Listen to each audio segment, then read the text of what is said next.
Today, we explored a true story from the Bible.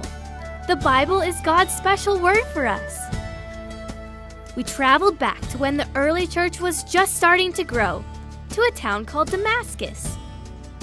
There was a man named Saul who didn't like Christians.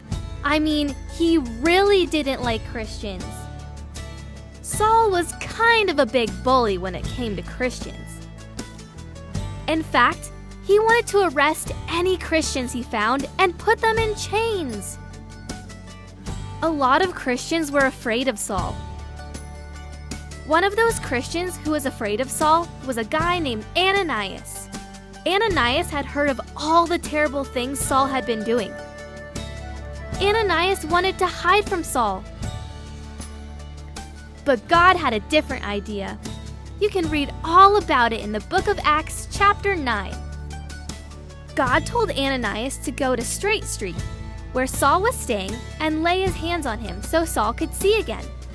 Why would God ask him to do such a hard thing?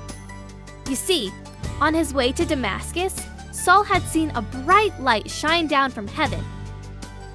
And he heard a voice saying, "Saul, Saul, why are you persecuting me?" It was Jesus talking.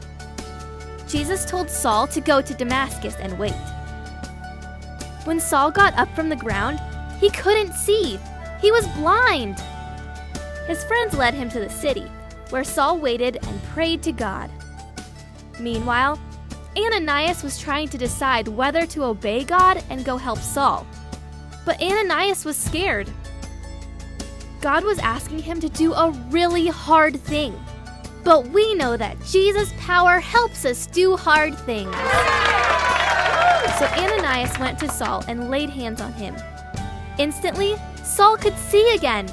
Jesus' power helps us do hard things.